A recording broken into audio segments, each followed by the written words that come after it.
All right. Okay. Welcome to our guests. We're delighted to have you here. We're going to start with the administrative part. Is there anything that needs to be added to the agenda at this time? Is there a motion to approve the June 24th agenda as submitted? I move to approve the agenda as submitted. Second. Thank you, Cynthia and Sharon.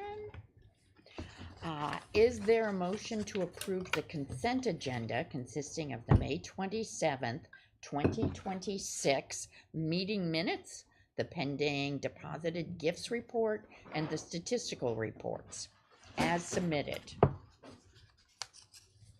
Motion, please. I move to do that. Well, thank you, Janet.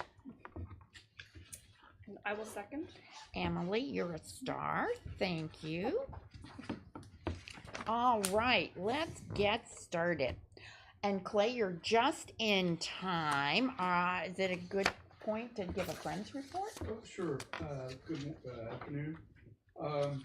Ruth just shared that their next meeting will be pushed from the 1st till the 8th of July.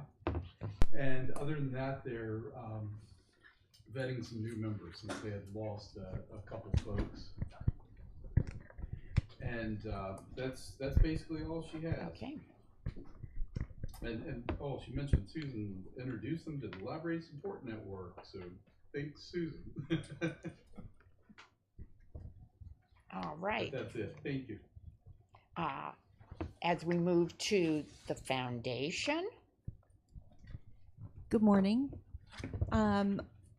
First, I'd like to thank everyone who came out to support our May 30th Early Learning Lab with Ron Ferguson on the basics for children and their caregivers. Over 40 people attended, taking part in the talk, Q&A, and a hands-on tour of the children's space. Dr. Ferguson is welcome back anytime. He sure is. He was fabulous. Yesterday, we held our first children's area open house at Ginter Park, where Ripple joined about 10 children and their families for photos and snacks. You are invited to our next open house, which is tomorrow, Thursday, June 25th at noon at Westover Hills. North Avenue's open house is July 12th from noon to 1, and West End's is July 29th, beginning at 10 a.m.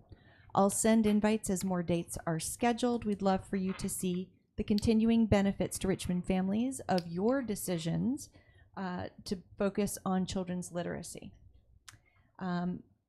Partnerships. In July, RPL begins a one-year partnership with Junior Achievement based on programs currently only available at Finance Park, bringing a one-day job shadow program for local high schoolers to RPL. Additionally, we'll be able to offer access to 2 interactive digital curriculum tools on financial literacy for self-directed use and program use without any cost to the library. The first of these is a lifestyle tool that helps youth explore lifestyle choices and associated financial costs. The career tool connects educational pathways to career options and anticipated earnings. More details to come as those programs launch. And related to grants, we're delighted to share that the Shaberg Foundation has awarded RPLF a $75,000 grant.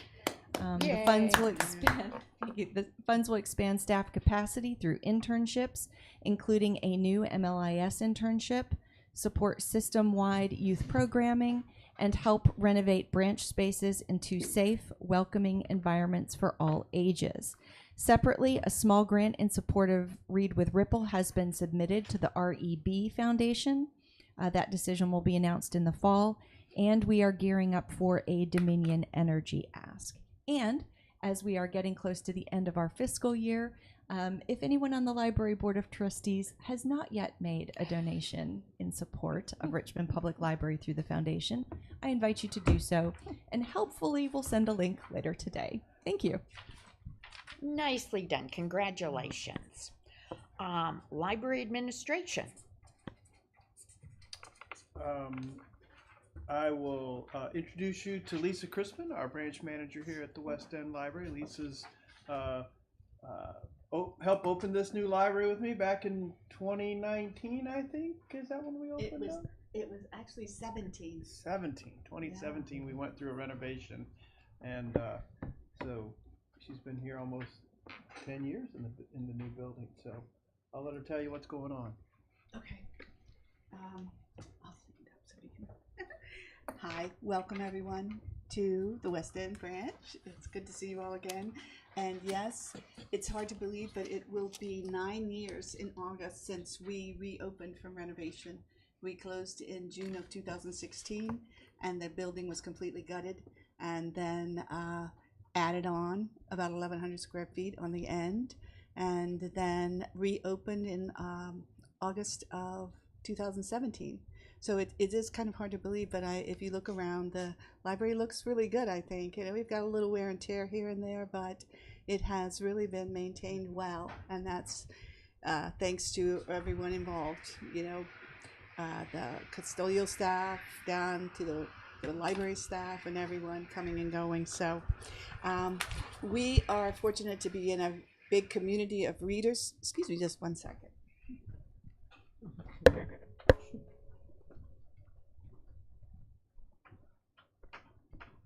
I appreciate that. And so throughout the year, and especially in the summer, we are really a hub for book selection and circulation. Along with physical items, our patrons fully utilize the availability of ebooks and e-audiobooks, and almost daily staff assist a patron or two with the process of downloading the apps and picking up the different items that they're looking for and learning about putting things on hold online. We also have a lot of movie buffs who still appreciate that DVD collection and come in and they browse and they'll go through it and pick out handfuls of things they can't find streaming online. We have a crafting program monthly now that has really taken off. You know, we've tried it over the years a couple of times and not, but now we really have participation. And what I've learned is that there's a whole group of adults, many of them retirees, who are now searching through all the information that's out there between the Richmond Public Library system, the Henrico County system, Chesterfield, and then also I learned that the Science Museum has a senior crafting day and once in a while, and you can go and I don't think there's a sign up for it, but what's interesting is this group of people is meeting up in different locations throughout the city and around in the counties, and so these past few months I've had full attendance with the craft program. So it's once a month, the second Monday, and so that's kind of exciting too. And then they're seeing people that they've met at other programs, and that was my idea initially, was just kind of providing that space for people to meet and have conversation while they're doing a craft. So that's been good.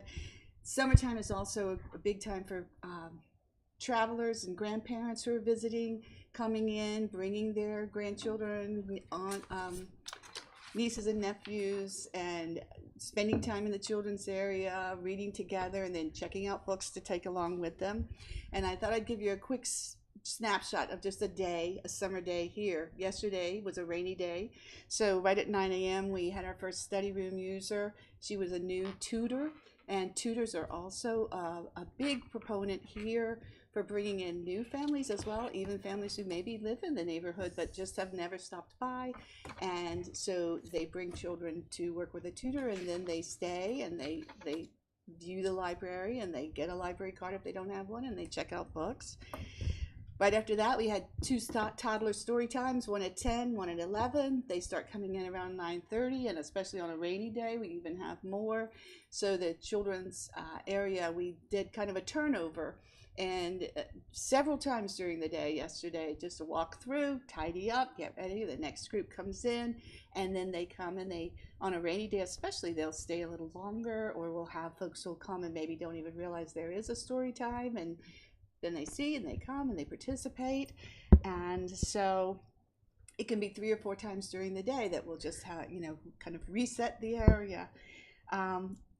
Families come and go throughout the day. This time of year, people going on a vacation or maybe just having a staycation, they will come in, and it's amazing to see these book bags full of books, and with several children, and they're all picking out. Then the adults also will pick out a book or two to take along, and looking for recommendations. It's always fun when you meet someone who's finished a series and they want to know what's up next, and to work with them and walk around and look at the different books that might be available and catch someone's eye. And we're fortunate to have a little extra incentive in the summer where we have a prize wheel. We've been doing it for a number of years now, and parents have expressed their gratitude in keeping that little incentive going. So every 7 days, if you bring in your reading log, you can spin the prize wheel, and kids are very excited about it, and it keeps them reading all through the summer. Then we had our Tech Tuesday help, one-on-one tech help, which first up was a gentleman who needed help with his iPhone, and Yusuf sat with him one-on-one for 30 minutes. And then a whole nother wave of rain dodgers and book seekers came in after that. And then 6 o'clock we had a community HOA meeting to discuss a current SUP. And we've had quite a few of those here in the last 6 months. And so again, that is a double opportunity for people to come in, and many of them maybe who aren't regular library patrons, but they do live in the community, and they're coming in and seeing it. Or oftentimes people who haven't been in since we reopened from renovation, and they look around and they go, oh, it's my first time in. And so they the chair of the meeting needed something printed, so she was able to take her phone over, use the wireless printing, make a print of that, and then use the copy machine to make copies to give out to everyone at the meeting. So it really was a great picture of just how much can happen at the library in a day. So thank you all. That's a fabulous. It's what we want all our libraries to. Well, to it be. was quite a day. Yesterday was certainly, but it's not unusual. Will you take a few questions? Yes, anyone, if you have any questions or thoughts, please. Just a comment. Yes. Your staff is awesome. Thank you. Nico, the rest of the team, Yeah. superb. Thank you. So just Appreciate that. feedback.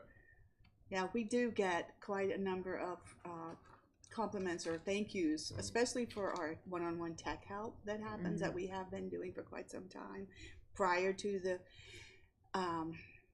COVID, and then afterwards, starting it up again, and people have, and our Wednesday afternoon matinees are still popular too. And that was one thing people ask a lot: were we going to have movies again after we reopened? And we have a solid group of maybe 6 or 8 every week, and then they can go 12 or 15 depending on the film. So that's been another really fun program. So tell me a little bit. You and Maine are the only libraries that have the small meeting rooms, Yes. where 2 to 3 people. Talk to me a little bit about how much that is used, whether it's important, who uses it. Just give me a rundown. Oh, that's a great question, and it is used daily. We have a lot of people who will use that space to do a job interview, to have privacy. We have people who come in who maybe work from home or work remotely, and they will sign up. We have a number of tutors who sign up to bring in students and have a quiet space that is not in the middle of, say, the children's area or in the middle of the library. We have a couple of small book groups now that have started signing up monthly to go in. They have maybe 6 people that come. There will be people that are doing planning committees and things that don't really need this space, but just need a smaller space to go. So it's you can, and when you look at the statistics, you can see that we get a lot of use between this space and the study room. Okay. The study room is just vital, really. Right. It's the answer I wanted. Thank you. You're welcome.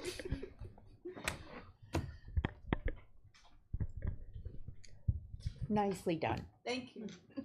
Thanks, Lisa. Scott, do you have any things you want to say? I'd just like to point out that we have surpassed the 1.2 million mark in circulation, and we have 1 month left, so we've already passed our numbers for last year. We had a fantastic RippleCon. There's some really cool pictures of Ripple waving a lightsaber in your package.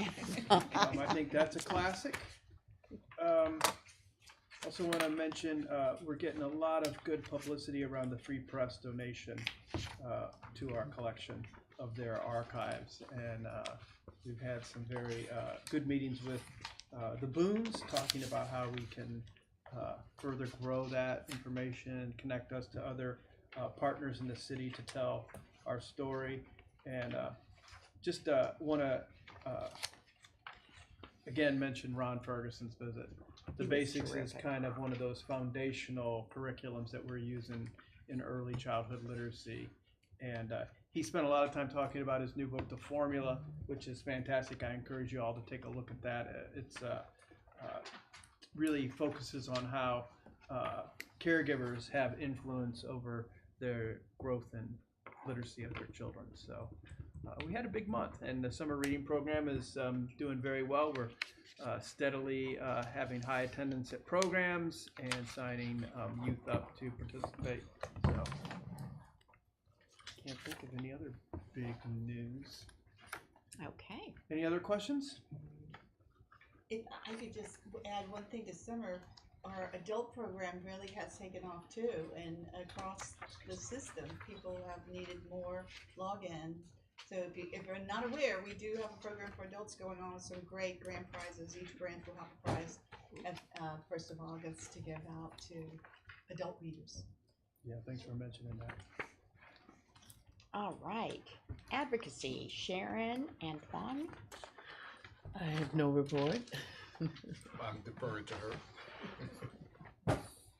Which is fine.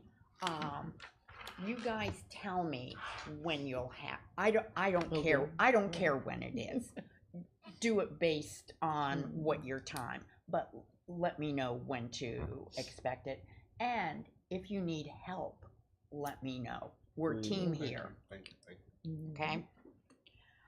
Policy, Emily. Yeah, so at the last meeting I mentioned that we were in the process of the strategic plan review. That is still in process.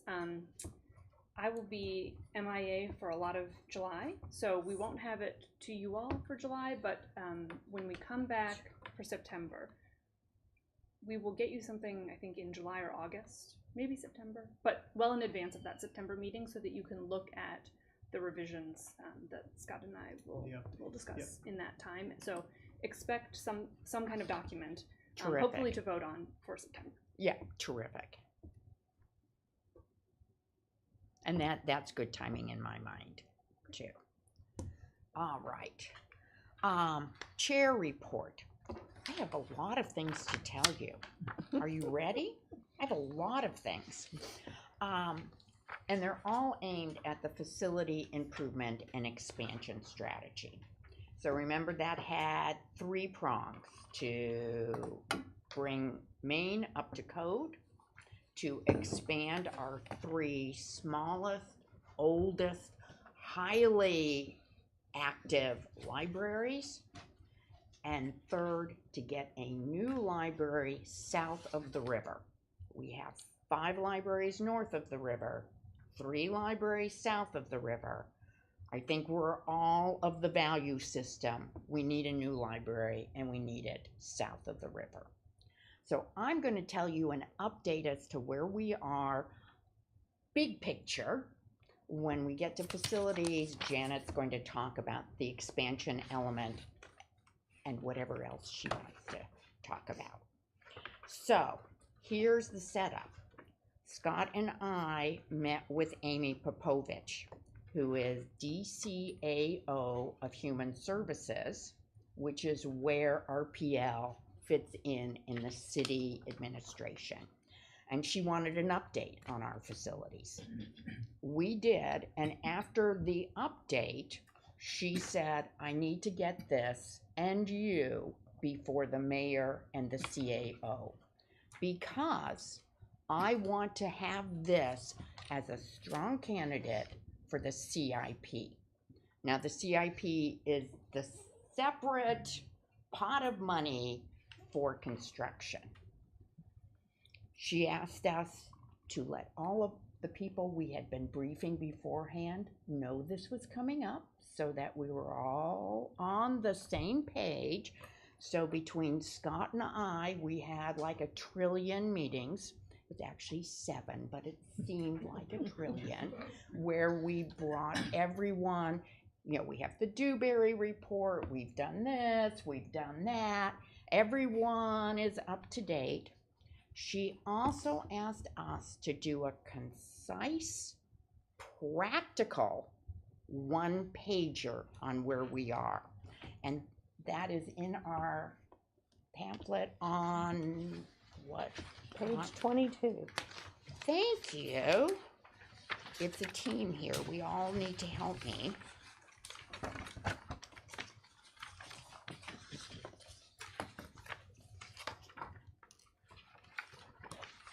Okay, I'm on 21, 23. Where's 22? There we go. Okay, so this document went to Amy. It was sent to Mayor Avula and DCAO Donald. We have shared it with all the city leadership because I'm of the no surprises school of marketing. In this, you'll see that we are asking for $75 million to build 3 new libraries where existing libraries exist, and to build a new library in the Commerce Road area as part of the Harper Associates building. Now, I want to say a few words about Harper Associates, who will be, once all of the steps happen, the developer for Commerce Road. This is going to be 3,000 doors. See, that's tech language for developer language, which is huge. This is a generational opportunity for a new community. Brent and I introduced ourselves to them in January. We invited them to meet Scott and talk to us further 2 weeks ago. Yes. 2 weeks ago. And suggested before they do that they go out to Libby Mill and see what a library anchor looks like for a community. They did that the day before our meeting and called me that night and said, oh my gosh, we had no idea. So they've gone from being welcoming when we talk to them to being excited right now. And when we met with them, they brought their 5 senior people, including Russ Harper. They brought a map with a building and the word library written on it. So we go into the mayor meeting, which will be July 24th. It's been set up. We're close to heavy. We've got a lot of things to figure out about how to handle the meeting, but to have done all the basics before the meeting, we're in good shape. Now, I'll tell you 2 things. One, in my mind, you have to ask a bunch of times before it works out. So I think this is the first shot at asking. We may have to ask next year, and we may have to ask the year afterwards. That's kind of the way the world works. So we shouldn't get all, ooh, because that seems unlikely to me. But you've got to start someplace. And this is a fabulous progression as far as how to start. If any of you have dealt with the mayor or CAO, Donald, and have some ideas as to how we should conduct the meeting, I would love that and greatly appreciate that. So that's the first thing I want to mention. The second thing is, after we have had that meeting, we will then, Sharon will go to Councilor Robertson, and we will then be talking to the council people of the 3 expanded libraries and the new library, giving them all the information and listening to get their input again, we're a no surprises operation. If we're doing something wrong, we want you to tell us. If you have objections, we're going to move forward, but we want to know what those objections are so we can come up with arguments or data or heart stories to counter them. Which is why when you do advocacy, yeah. Absolutely. This is sexy, cool. The next steps will all be really, really fun. So nothing but good things because we're talking about the library, and who doesn't love the library? Well, no one we've met. They all love the library. It's universal. Yeah. Well, I like that you say that. Perhaps not universal, but close, really close. So any questions on the progress that's being made? And I'm going to say one thing before I make you talk. I want you all to understand that this is a board initiative. This initiative didn't come from Scott, although Scott is our partner. This initiative came from this board, and we have unanimously moved forward. I think that just gives me goosebumps. So, sorry, go ahead. I'm just wondering, some time ago we talked about the full renovation of the main library. Is that on hold for now, or have we? I'm so glad you asked that. We had several meetings because the strategy is 3 pieces. Mhm. What do we bring forward to the CIP? And we decided that one, it should be expansion based, expanding, not fixing. And item 2 and 3 are expansion based. We also felt that item 2 and 3 were kind of similar. And one, fixing a library that needs to be fixed is a separate pipeline. So Scott is talking to, so we're dealing with that. It's just not part of the CIP. The other thing I'll tell you is we didn't get Maine the first time we went through. And we spent a lot of time. Now, I don't know why we didn't get it, but I'm not taking a chance by rolling it in. So Maine is important to us. We're going to take a different track. Okay, so we're gonna put it on hold. We're not doing away with that. No. Okay, Oh my that's- gosh, no. All right. But it's not going to be part of Right. this act is expansion. Okay. Expanding because we're over capacity. We have more people coming. Right. I think the other thing we've got working against us is the fact that the John Marshall Courts building has got tremendous repairs. Oh, that need also. absolutely. So if we go head to head with that, Yeah. we all know We'll who's lose. gonna win. Yeah. So we've The timing isn't Yeah. right. Yeah. right now. Yeah, and we talked to Amy about that and gotten, so I think at the same time, we need to move forward as a board. So if anyone feels strongly that someone may at that meeting go say, that's what not a about problem. me? I just didn't want us to abandon that. Yeah, completely. no, I agree don't with want us you. to either. Yeah, we're just moving that in a different Okay. track. I had a question about whether there's any plan or thought at this point about communication with other members of the city council, because I know that in the 5th district, for example, I think people who live in the 5th go to both the Belmont and the Westover Hills Right. Library, Right. so they would be very Right. interested in the As future of soon that. as we check the, Yeah. as soon as we check the mayor DCAO box, and it doesn't matter how that goes, we're hoping it will be successful, but it doesn't matter. We will need to brief them on the Dewberry report. We will need to brief them on the strategy in general. So I agree with you completely. Yeah. And we'll need to have our reps. So District 1, Emily will go with Scott, however we structure it, we will all be involved with our council assignment talking about this. And that will be a part of our advocacy board. And it will be, yes, Okay. yes. So see that's why I don't mind that you're not ready yet.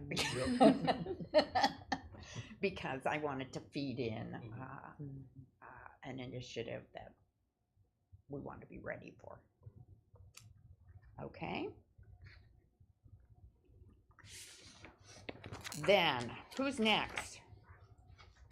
Finance. Okay, Scott, you got to do finance. Oh, that's right. Well, since Bill has resigned, we didn't have a meeting this month, but there hasn't been a lot going on. We're just wrapping up the fiscal year, preparing to move into FY27. I did see that the CIP funds, the $1 million, is being moved into that account. So we'll have those resources to draw on, as well as the resources from this fiscal year. Again, the overall budget is a 2% cut to our operations, but an increase in our personnel. We've absorbed those and we'll begin that new fiscal year, July 1. Okay. All right, thank you. Questions to Scott on money and finance? Is the bookmobile Working on it. cruising along? It's moving along. It is? Yep. In the right direction? In the right direction. Yep. I like these on theme. Yeah. Right. Moving to right. Yeah. Yep. Okay. That's all I have for that. Janet, facilities. Well, page 22 says it all, so I don't have a lot to add. The Dewberry virtual meeting I thought was very good. Mm-hmm. The And Janet and Sharon were there. The and 3 building managers were there, and I Mhm. feel like they got to say their opinions and ask their questions. So I thought it was a productive meeting. I think after Dewberry went away, we talked about parking Mhm. because parking is an issue. It sounded to me, tell me if I'm wrong, like Westover Hills would not have any parking. Neither of them would have any parking. Belmont's parking They'll is keep not their on the lot. building footprint, it's adjacent, Right. so it wasn't affected. But East End would lose East End theirs. and Westover Hills would have 0 parking. 0. Our branch managers and some trustees, myself included, felt that was a Right. real problem. I feel like as a user of Westover Hills, that is kind of blocking me out because Right. that neighborhood is crazy. Yes. On a good day, it's crazy. So at this meeting, I thought, well, I'll just make West End my main library and cross the river, and I don't like feeling that way. Yeah. Giving up on a library. Right. So some things have to be worked out here. So the trustees had concerns about parking. The branch managers that were the heads of those, who know their communities well, had concerns. Scott is a great listener and is going back to Dewberry for new designs that include parking. Yes. And this is why you iterate. Scott and his team had met with Dewberry, then later we came in. This is why you talk about things and have different eyes on, because the problem was spotted at our meetings. So we're happy we got it now. Before we talked to council, and council asked, where's that parking? And we have to go, what? So we're going to get new designs. We're going to deal with that problem, however we're going to deal with that problem. Questions for Scott or Janet on Dewberry or any other facility things? At what point will the affected council members see what Dewberry has done? Is that after, Scott, you've talked to them about? So we're going to ask them to update the the drawings Mhm.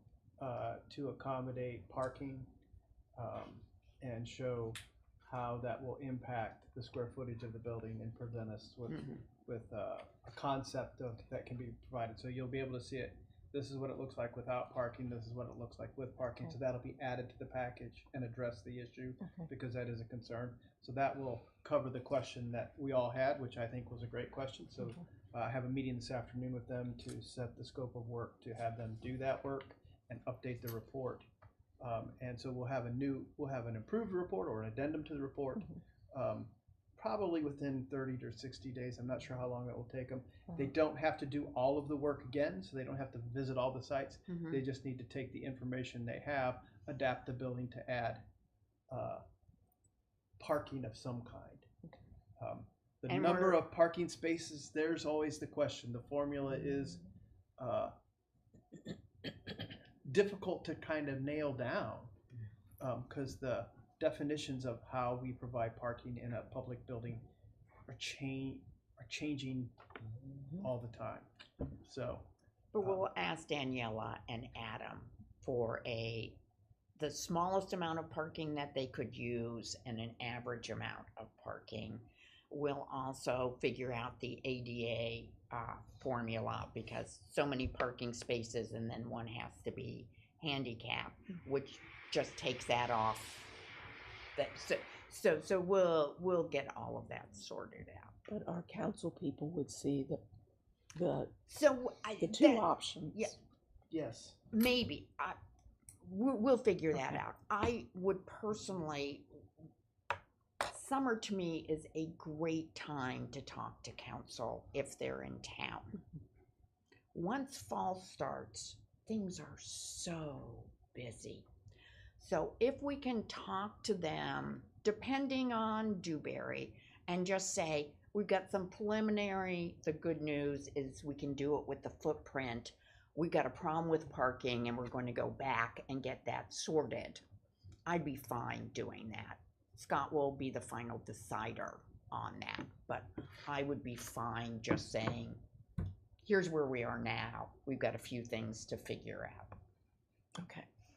But summer really, if you're in town, there's no one competing for your attention versus September where everything is competing for your attention. So, but Scott will make the final decision on that. Other questions? Okay. Governance. So I'm going to give you the report on where we are, and then under new business, we're going to deal with chair and vice chair. Okay?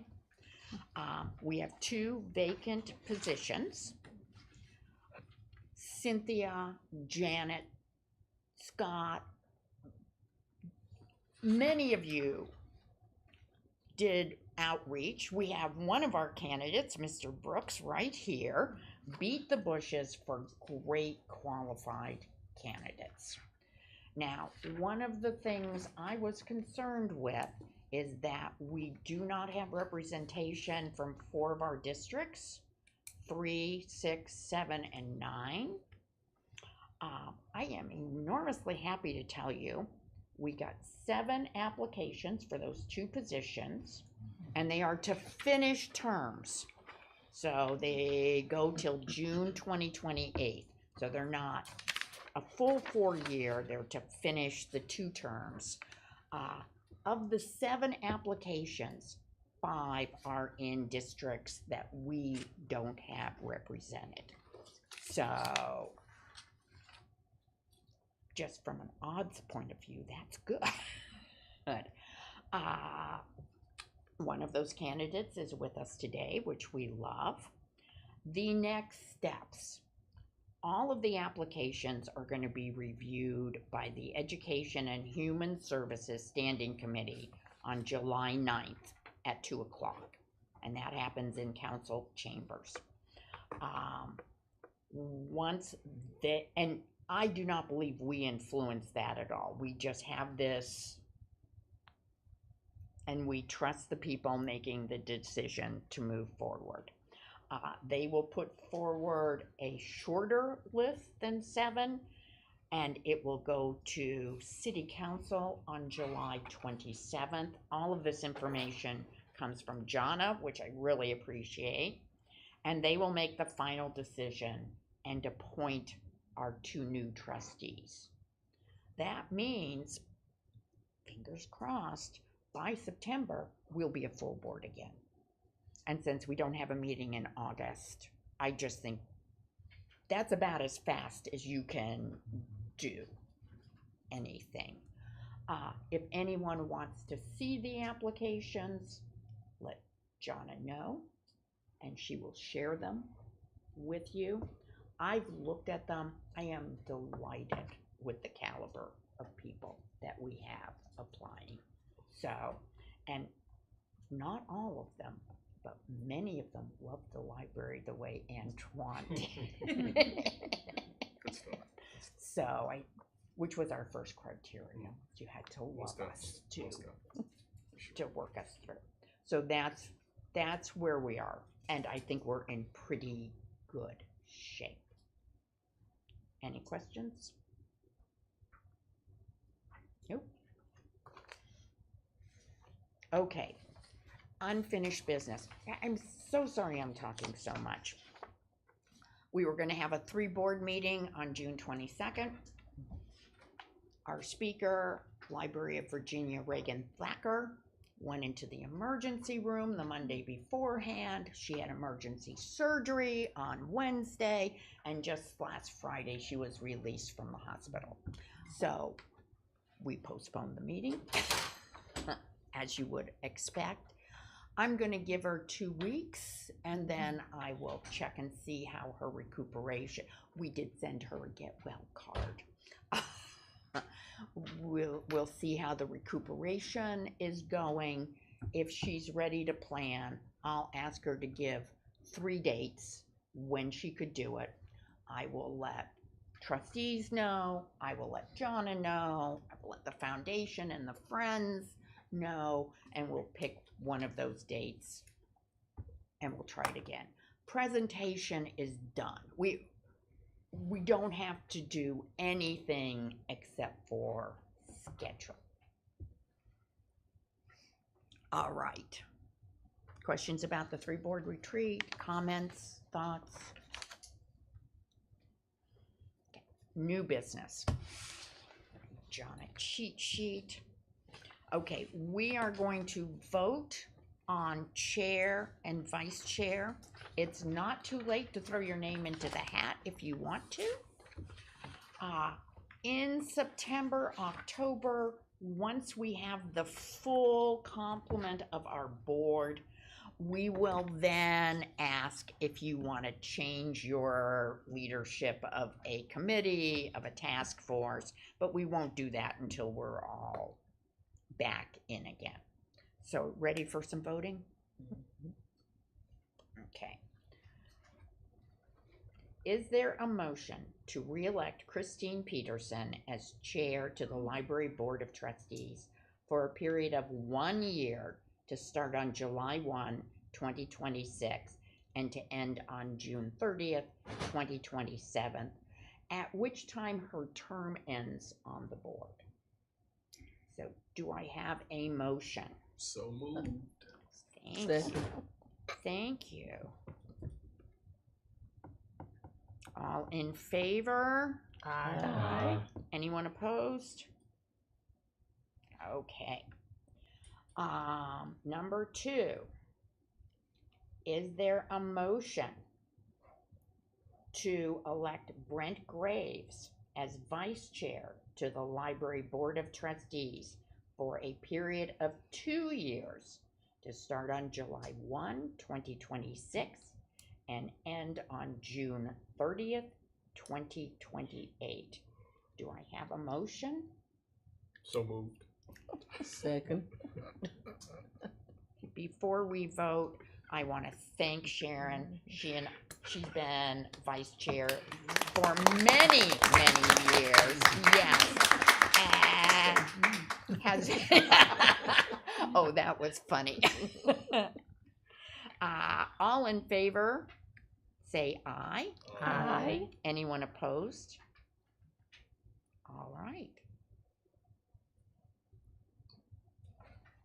Now that was easy. It was easy. It was Thanks easy. to John. And I'm happy. I think it's all going just right. We're gonna adjourn. I will see you all on July 22nd at Ginter Park Branch. We will then take August off. And September, we got work to do.